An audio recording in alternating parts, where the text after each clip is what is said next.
Good evening. So మనకి 18/6/2025 ex-CM గారు Sattenapalli statue అన్వీలింగ్కి వెళ్ళడానికి ఒక కాన్వాయ్ అంటే 11 వెహికల్ ప్లస్ 3 వెహికల్ పర్మిషన్ ఇవ్వడం జరిగింది. కానీ మన తాడేపల్లి నుంచి సతనపల్లి స్టార్ట్ చేసినప్పుడు దాదాపు 50 వెహికల్స్లో మన ఏటుకూరు రోడ్ బైపాస్ దగ్గర వచ్చినప్పుడు అక్కడ ఒక యాక్సిడెంట్ జరిగింది. యాక్సిడెంట్ జరిగినప్పుడు అక్కడ ఒక పర్సన్ లాన్లో పడుకు పెట్టడం జరిగింది. ఇన్ఫర్మేషన్ వచ్చిన తర్వాత మనం 108 అంబులెన్స్కి చెప్పి హాస్పిటల్ తీసుకుని వెళ్ళడం జరిగింది. వ్యక్తి పేరు సింగయ్య, వెంగళపాలెం నుంచి. హాస్పిటల్లో బ్రాడ్ డెడ్ అని చెప్పి డిక్లేర్ చేశారు. అప్పుడు వాళ్ళ వైఫ్ లూర్ద్ మేరీ ఇచ్చిన కంప్లైంట్ మేరకు మనకి 106 సబ్ క్లాస్ 1 మేరకు మన కేసు రిజిస్టర్ చేయడం జరిగింది. తర్వాత మనకు ఉన్న సీసీటీవీ ఫుటేజ్, తర్వాత డ్రోన్ వీడియోస్, తర్వాత అక్కడ నిలబడుతున్న వాళ్ళు తీసుకున్న వీడియోస్, ఇదన్నీ తర్వాత విట్నెస్ స్టేట్మెంట్స్ పరంగా మనకు కొన్ని ఎవిడెన్సెస్ వచ్చింది. దానిట్లో ఒకటి మనకి ఒక వీడియో దొరికింది. దానిట్లో ఏంటంటే ఎవరు చనిపోయారో సింగయ్య మన ఎక్సీఎం గారు వెహికల్ ఫార్చునర్ వెహికల్ వీల్ కిందకి వాళ్ళు పడిపోవడం, దాని వెహికల్ టైర్ ఎక్కుతున్నట్టు ఒక వీడియో మనకి ఎవిడెన్స్గా దొరికింది. దాని మేరకు మనం 106 సబ్ క్లాస్ 1 బిఎన్ఎస్ సెక్షన్ని మళ్ళీ 105 బిఎన్ఎస్ కిందకి మనం మార్చడం, అలాంగ్ విత్ 49 బిఎన్ఎస్ కిందకి సెక్షన్ని మార్చేసి దానిట్లో ఉన్న డ్రైవర్, తర్వాత ఎక్సీఎం గారు, తర్వాత నాగేశ్వర్ రెడ్డి, సుబ్బారెడ్డి గారు, పెరినాని అండ్ విడుదల రజన్ గారు అందరినీ కూడా అక్యూజ్డ్ కాలంలో యాడ్ చేయడం జరిగింది. సో ఇది మన ఫర్దర్ ఇన్వెస్టిగేషన్లో ఇంకా ఇన్ డెప్త్ ఇన్వెస్టిగేషన్ చేస్తూ కేసుని యాజ్ పర్ లా ఫైనలైజ్ చేస్తాం. అప్పుడు ఆ రోజు ఉన్న ఎవిడెన్సెస్ అంటే ఆ రోజు ఉన్న నా దగ్గర ఉన్న ఫ్యాక్ట్స్ మేరకు ఆ రోజు ఆ వెహికల్ గురించి చెప్పాను. సో ఆ రోజు ఈవినింగ్ కూడా చెప్పాను. మళ్ళీ ఫర్దర్గా ఇన్వెస్టిగేట్ చేస్తూ దాంట్లో ఏదైనా చేంజెస్ ఉందంటే మళ్ళీ చెప్తామన్నాను. దాని మేరకు మన ఇన్వెస్టిగేషన్ చేశాము. దాంట్లో వచ్చిన ఫ్యాక్ట్స్ మేరకు ఈరోజు ఆ క్లారిటీ ఇస్తున్నాము. అంటే ఆ రోజు క్లారిటీగా నేను చెప్పట్లేదు, ఆ రోజు నాకున్న అవైలబుల్ ఇన్ఫర్మేషన్ మేరకు నేను చెప్పాను. ఆ రోజు అనాలిసిస్ చేయట్లేదు. ఆ రోజు నా దగ్గర ఏమి అవైలబుల్ ఉందో ఇన్ఫర్మేషన్ దాని మేరకు చెప్పాను. At the end of the press meet మళ్ళీ నేను బెటర్ క్లారిటీ ఇస్తాను ఇన్వెస్టిగేషన్ తర్వాత అన్నది కూడా చెప్పాను. సో అది లేదు, నేను అలాగ 100% చెప్పట్లేదు, మీరు తప్పుగా చెప్తున్నారు. లేదు, నేను అలాగ చెప్పట్లేదు. పర్వాలా, అన్యాయం చేయండి, చేయించుకుంటాం, టైం మీది, కానియండి, కొట్టండి అని చెప్పి చెప్పండి. ఆడు ఎవడు ఏం చేస్తా ఉన్నాడో పేరు రాసుకోండి.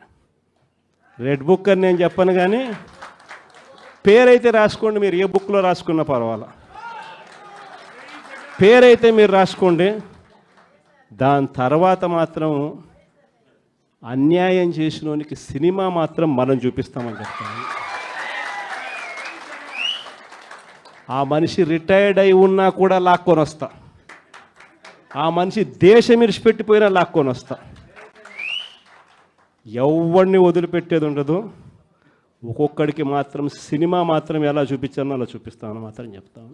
ఖచ్చితంగా వీళ్ళు ఏదైతే నాటుతున్నారో, ఏదైతే ఇత్తుతున్నారో, ఇది రెండింతలు వీళ్ళకి పండే కార్యక్రమం కూడా జరుగుతుందని మాత్రం ప్రతి కార్యకర్తకు గట్టిగా చెప్పండి. ఎందుకనంటే ఈరోజు రాష్ట్ర వ్యాప్తంగా ఇదే జరుగుతూ ఉంది. ఒక్కొక్కని కథ వింటూ ఉంటే నిజంగా మనసుకు బాధ కలుగుతుంది. ఆ బాధ ఎలాంటి బాధ అంటే చెప్పలేం. అసలు మంగళగిరిలో ఒక పాపను, కృష్ణవేణి మంగళగిరి పాప, సోషల్ మీడియా పాప తీసుకొని పోయి, ఆడపాపను కూడా, ఆడ కూతురని కూడా చూడుకోకుండా తీసుకొని పోయి హైదరాబాద్ నుంచి ఎత్తుకొని వచ్చి స్టేషన్లలో పెడతా ఉన్నారు. ఇంకొక పాప సుధారాణి, ఆ పాపను నెలలు ఈ స్టేషన్ నుంచి శ్రీకాకుళం నుంచి తిప్పినారు. శ్రీకాకుళం నుంచి కింద దాకా అన్ని స్టేషన్లు తిప్పుకుంటూ నెల రోజుల పాటు బెయిల్ రాకోకుండా తిప్పినారు. ఆడవాళ్ళను, ఆడ కూతుర్లను కూడా చూడుకోకుండా కేవలం వీళ్ళకి వ్యతిరేకంగా పోస్ట్ పెట్టిందని ఇంత దౌర్జన్యంగా జరుగుతూ ఉన్నారు. వంశీ అని ఇప్పటికి 1.5 అయిపోయింది. ఒక కేసులో బెయిల్ వస్తుంది, బెయిల్ వచ్చిన వెంటనే ఇంకొక కేసు, మళ్ళీ ఆ కేసులో బెయిల్ వస్తుంది, బెయిల్ వచ్చిన వెంటనే మళ్ళీ ఇంకొక కేసు. ఇప్పటికి 11 కేసులు. ఒక కేసు అయిపోయినాక ఒక కేసు, ఒక కేసు అయిపోయినాక ఒక కేసు. 2 నెలలు దాదాపుగా వంశీ ఈరోజు జైల్లోనే కనపడతా ఉన్నాడు. ఇంకొక దళితుడు ఎక్స్-ఎంపీ నందిగామ సురేష్ పాపం నెలన్నర రోజులు పాపం జైల్లో పెట్టారు. బెయిల్ రాకుండా అడ్డుకుంటూ జైల్లో పెట్టారు. మళ్ళా చివరకు కోర్టుల ద్వారా ఎంతో కష్టపడితే బెయిల్ వచ్చింది. వచ్చిన తర్వాత మళ్ళా 3 నెలలు 4 నెలలు తిరగకపోతే మళ్ళీ ఈరోజు నిన్న మళ్ళా కేసు. వాళ్ళ ఇంటి దగ్గరికి ఒక వ్యక్తి వచ్చి దళితులను కూడా చూడుకోకుండా ఆ మనిషిని ఈయనే తిడతాడు. ఎందుకు నన్ను తిడుతున్నావు అని చెప్పి ఈయన ప్రశ్నిస్తే ఈయన మీద కేసు పెట్టి జైల్లో పెడతా ఉన్న పరిస్థితి మొట్టమొదటిసారిగా ఇప్పుడు చూస్తూ ఉన్నాం. అది ఈరోజు ఇంత దారుణంగా ఈరోజు జరుగుతూ ఉంది. ఇలాంటి పాలన చూసిన తర్వాత చెప్తా ఉన్నా, ఆ బాధలో నుంచి చెప్తా ఉన్నా, ఏదైతే మీరు ఎత్తుతా ఉన్నారో తప్పుడు సాంప్రదాయాన్ని నాటుతూ ఉన్నారు, తప్పుడు సాంప్రదాయాన్ని మీరు చాటుతూ ఉన్నారు. ఈ సాంప్రదాయం ఒక వృక్షం అవుతుంది. మీరు ఏదైతే ఇచ్చారో అది 2 ఇంతలు వెనక్కి తిరిగి మిమ్మల్ని తన్నే పరిస్థితిలోకి ఈ వ్యవస్థ తయారవుతుంది. ఇలాంటి పరిస్థితుల మధ్య ఈరోజు మనం అంతా కూడా ఏకమై ఒకటి చెప్తా ఉన్నాం, రాబోయే రోజుల్లో గట్టిగా పోరాటం చేద్దాం. సంవత్సరం అయిపోయింది కళ్ళు మూసుకొని కళ్ళు తెరిచేసరికి. ఇక కళ్ళు మూసుకొని కళ్ళు తెరిచేసరికి మరో 3 సంవత్సరాలు కూడా అయిపోతే దాని తర్వాత మాత్రం వచ్చేది మన ప్రభుత్వమే. మంచి రోజులు ఖచ్చితంగా మనకే వస్తాయి. ఒక చీకటి అయిపోయిన తర్వాత ఒక పగలు రాక తప్పదు అన్నది ప్రతి ఒక్కరూ గుర్తుపెట్టుకోమని ఈ సందర్భంగా కోరుతాను. ప్రతి అడుగులోనూ కూడా సంవత్సరం అయిపోయింది కాబట్టి ఇక రాబోయే రోజుల్లో ఇంకా ఉధృతంగా కూడా ఉద్యమాలు చేయాల్సిన పరిస్థితుల మధ్య మన పార్టీ ప్రయాణం సాగుతుంది. ఈ లోపల మనం గ్రామ స్థాయి దాకా కూడా మనం వెళ్ళిపోయి గ్రామ కమిటీస్ ఫామ్ చేసుకోవడం దగ్గర నుంచి మొదలెట్టి బూత్ కమిటీస్ ఫామ్ చేయడం దగ్గర వరకు కూడా పూర్తిగా మనం చేసుకోవాల్సిన కార్యక్రమాలు ఏర్పాట్లు అన్నీ కూడా వ్యవస్థీకరణగా మనం చేసుకునే కార్యక్రమం మనం చేసుకుందాం.